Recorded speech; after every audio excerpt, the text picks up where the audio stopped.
नमस्कार दोस्तों, मैं राजकुमार मौर्य। 2024 का लोकसभा चुनाव आ गया है। लोकसभा चुनाव से पहले बहन कुमारी मायावती की बहुत तेजी के साथ चर्चा हो रही है। चर्चा ही नहीं, बहन कुमारी मायावती के प्रत्याशियों की चर्चा हो रही है। प्रत्याशी कौन से लोकसभा चुनाव में आने वाले हैं, इस वीडियो के लास्ट में हम आपको कुछ प्रत्याशियों के नाम भी बता देंगे सांकेतिक तौर पर, क्योंकि बहुजन समाज पार्टी की जो नोटिस है, जो लिस्ट है, वो जल्दी जारी नहीं होती। वो जारी होती है, लेकिन 2024 में इनके बारे में लोग कह रहे हैं, तमाम लोग कह रहे हैं, जो धरातल के लोग हैं, जो जमीन के लोग कह रहे हैं। जैसे किसी से बात करो जो बीजेपी का अंध समर्थक होगा, वो क्या बोलेगा? वो कहता है कि मायावती का भाजपा के साथ गठबंधन हो चुका है।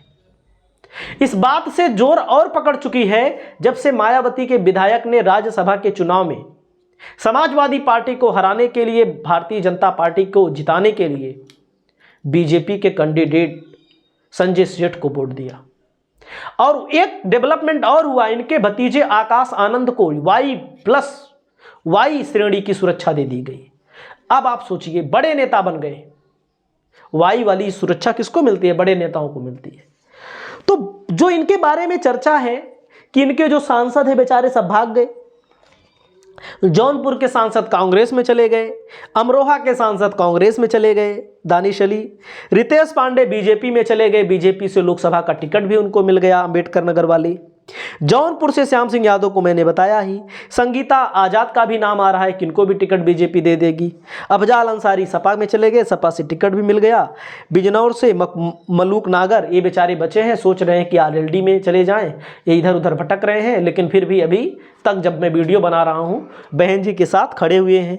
बिजनौर से हो गया नगीना से गिरीश चंद्र, यही हैं सबसे ईमानदार। बहन जी के खास और ईमानदार कहीं अभी गए नहीं हैं। श्रावस्ती से राम शिरोमणि शुक्ला भी बीजेपी में राम शिरोमणि वर्मा भी जाने वाले हैं, लेकिन हमको लगता है जाएंगे नहीं, क्योंकि टिकट अगर नहीं मिलेगा तो कहां से जाएंगे। घोसी से अतुल कुमार, 5 साल बीत गया, जेल में बंद है हमको लगता है। और सहारनपुर से हाजी फजीलुर रहमान ये कह रहे हैं कि हम लोकसभा चुनाव में नहीं लड़ेंगे, और ये सीट कांग्रेस के खाते में समाजवादी पार्टी ने दे दी है। तो आप समझ सकते हैं इनकी लिस्ट आने वाली है। प्रतापगढ़ से इनके लोकसभा प्रत्याशी दावेदार हो सकते हैं, ब्राह्मण चेहरा हैं, आशुतोष त्रिपाठी का नाम प्रबल है। अगर ये हो जाते हैं तो ठीक है, नहीं तो यह सीट हो सकता है ओवैसी के खाते में भी चली जाए। मैं ओवैसी का नाम क्यों ले रहा हूं? ओवैसी का गठबंधन होने वाला है।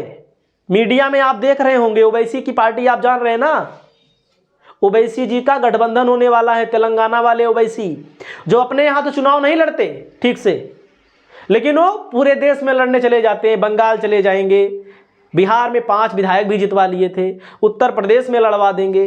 तो आप समझ सकते हैं कि ऐसा मतलब कि अपने यहाँ नहीं लड़ेंगे ठीक से, लेकिन दूसरे राज्यों में, तेलंगाना में ठीक से नहीं लड़ेंगे, लेकिन दूसरे राज्यों में पहुंच जाते हैं लड़ने के लिए।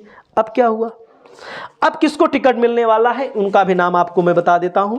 कुछ नाम आ रहे हैं छन छन करके, कुछ नाम ऐसे आ रहे हैं जो बीजेपी की तरफ से ताकतवर तरीके से लगे हुए थे कि हमको भैया टिकट मिल जाए, बीजेपी से टिकट कट जाएगा। बीजेपी ने लिस्ट जारी की, टिकटें नहीं काटा। तो आजमगढ़ से आदिल शेख का नाम सुर्खियों में है। वैसे भी ज़्यादातर इलाकों से आजमगढ़ से अगर बसपा का और ओवैसी का गठबंधन होता है तो ओवैसी के पार्टी के जो प्रदेश अध्यक्ष हैं वो चुनाव लड़ेंगे। तो आप समझ सकते हैं ओवैसी की पार्टी भी दमदारी के साथ चुनाव लड़ने जा रही है यूपी में। अयोध्या से रुश्दी साहब हैं, इनको भी टिकट मिलने वाला है। घोसी से अरशद जमाल हैं, इनको भी टिकट मिलने वाला है, तैयारी भी कर रहे हैं। मुस्लिम और दलित कॉम्बिनेशन अगर बैठ जाता है तो इनको जीत भी सकते हैं, ऐसा कहा जा रहा है। अब ऐसा कहा जा रहा है कि अगर अलग लड़ेगी ओवैसी की पार्टी तो 25 सीटों पर लड़ेगी, साथ में लड़ेगी तो हो सकता है 10-5 सीट तो पक्का लड़े मुस्लिम बाहुल्य क्षेत्रों में। नगीना से लड़ सकती है, आजमगढ़ से लड़ सकती है, मुरादाबाद से लड़ सकती है, संभल से लड़ सकती है, आंवला से लड़ सकती है पार्टी, और आजमगढ़ से शौकत अली प्रदेश अध्यक्ष लड़ सकते हैं ओवैसी की पार्टी की तरफ से, मायावती के गठबंधन की तरफ से।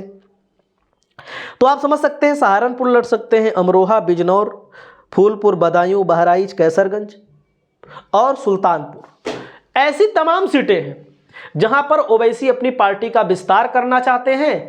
पहली कोशिश ये हो रही है कि भाजपा भी लगी हुई है कि ओवैसी और मायावती का गठबंधन हो जाए, क्योंकि ओवैसी का गठबंधन होगा तो चाहे 10 वोट पर ही पाएं, चाहे 10,000 ही पाएं, लेकिन ओवैसी कहीं ना कहीं इंडिया गठबंधन नुकसान पहुंचाने जा रहे हैं 2024 में। वैसे मायावती इन दिनों शांत हैं, लेकिन मायावती के भतीजे हैं जो इस समय जोरों पर चल रहे हैं, उनको थोड़ा दिखा देते हैं। ये है मायावती के भतीजे आकाश आनंद, जो इन दिनों काफ़ी सुर्खियों में भी रह रहे हैं। सुर्खियां क्या हैं तो आप समझ सकते हैं, ये अपनी पार्टी का विस्तार कर रहे हैं। आकाश आनंद को लेकर के ट्वीट किया गया है अरविंद कुमार की तरफ से। आकाश आनंद को जब से Y+ सुरक्षा मिली है तब से 2 लोगों के पेट में दर्द हो रहा है, एक चंदू के चमचों को, दूसरा अखिलेश के अक्लहीनों को। तो आप समझ सकते हैं। तो सुरक्षा भी थोड़ा देख लीजिए, सुरक्षा है भैया, देख लीजिए। अब मायावती के वारिस के तौर पर देखे जा रहे हैं आकाश आनंद, जगह जगह पर जा रहे हैं। उत्तर प्रदेश उत्तराखंड छोड़ के इनको जिम्मेदारी मिली हुई है। आर्थिक सहयोग भी मांगा जा रहा है कि पार्टी को मजबूत करें और आर्थिक सहयोग दें। तो राजपथ पर आप देख सकते हैं आकाश आनंद की कुछ तस्वीरें आ चुकी हैं। तो ये हैं गौरव आनंद जी, राजपथ की तरफ से दिखाते हैं, ये बहुत ही बड़े समर्थक लगते हैं। तो आप समझ सकते हैं 3 मार्च को, आज 3 मार्च है ना, 10 बजे रोहतक और भिवानी में इनकी जनसभा है और अकेले अपनी पार्टी का विस्तार करने में जुटे हुए हैं। लेकिन मैं आपको बता दूं, आप हो सकता है बसपा के समर्थक हो। उत्तर प्रदेश में वाकई में हमको लगता है कि इनकी पार्टी से लोग टिकट नहीं चाहते हैं, क्योंकि इनके पार्टी में हमारे यहाँ से लड़े थे अशोक तिवारी जी, अब भाजपा में भाग गए, जो इनके प्रत्याशी रहे हैं 2-2 बार के। अब आप लोग ये भी कहेंगे बसपा एक मिशन है, बसपा एक मूवमेंट है। अब वो कौन सा मूवमेंट है जिस पार्टी के बड़े बड़े नेता दूसरी पार्टियों में भाग जा रहे हैं, बसपा में टिकट लेते हैं, बसपा से चुनाव जीतते हैं या हारते हैं, अब दूसरी पार्टियों की ओर रुख कर चुके हैं। यानी कि ज़्यादातर बीजेपी की तरफ से लोग भाग जा रहे हैं। और ऐसा ये भी कहा जा रहा है कि इनका वोट जो है ट्रांसफ़र हो चुका है बीजेपी की तरफ। जब बीजेपी की तरफ इनका वोट कैसे ट्रांसफ़र हो गया है, ऐसा कहा जाता है कि गैर जाटो दलित जो है बीजेपी की तरफ भाग गए हैं, जाटो दलित हैं। वैसे भी दलितों के मन में एक चीज़ को लेकर के बहुत दुख है। दुख इस बात का है कि अगर मायावती इंडिया गठबंधन की तरफ से चुनाव लड़ती, या हम कह रहे हैं भाजपा से गठबंधन कर ले, कोनो दिक्कत नहीं है। जब टैग लग रहा है बार बार, बी टीम बताया जा रहा है, सी टीम बताया जा रहा है, तो लड़ लें, क्या दिक्कत है। 10 सीट मांग लें, भाजपा देते, 10 सीट पर लड़ने यूपी में 10 सीट लड़े, 5 तो जीत ही जाएंगी, उसमें क्या है। भाजपा की लोकप्रियता भी है, 5 सीट जीत भी जाएंगी, कम से कम 5 सांसद तो बनेंगे, 6 बन जा सकते हैं, 10 के 10 बन सकते हैं। लेकिन भाजपा गठबंधन नहीं करेगी, भाजपा को खत्म करना है। कौन सी पार्टियों को? तीसरी पार्टी को भाजपा खत्म कर देगी तो उसका रास्ता साफ हो जाएगा। उत्तर प्रदेश में बसपा को खत्म करने की कोशिश, बिहार में देखो नीतीश कुमार को खत्म करने की कोशिश। जहां पर आमने सामने का मुकाबला होगा वहीं पर बीजेपी चुनाव जीत सकती है। त्रिकोणीय मुकाबले में बीजेपी चुनाव हारती है ज्यादातर, आमने सामने मध्य प्रदेश में देख लो, गुजरात में भी आमने सामने देख लो, राजस्थान में भी आमने सामने देख लो, चाहे जहां आप देख लो, आमने सामने का जब चुनाव होता है तब बीजेपी ज्यादातर जीत जाती है। दिल्ली को छोड़ दो तो आप देख लीजिए वहां पर त्रिकोणीय मुकाबला है। पंजाब में नहीं जीत पाएंगे। तो इनके प्रत्याशी जो हैं, इनके प्रत्याशी ऐसा कहा जा रहा है कि अमित शाह फाइनल करेंगे। मैं नहीं कह रहा हूं, सोशल मीडिया और मीडिया पे इनको लेकर चर्चा है और इनके भतीजे के हाथ में कमान है। कमान देखो कहां तक आगे जाती है। आप अपनी राय कमेंट में जरूर दर्ज करिए। लेकिन ऐसे लोग, आप जैसे लोग मायावती के बारे में क्या समझते हैं, आप अपनी राय व्यक्त करें। इस वीडियो में इतना ही। आपके लिए नई वीडियो लाएंगे। नमस्कार, जय हिंद।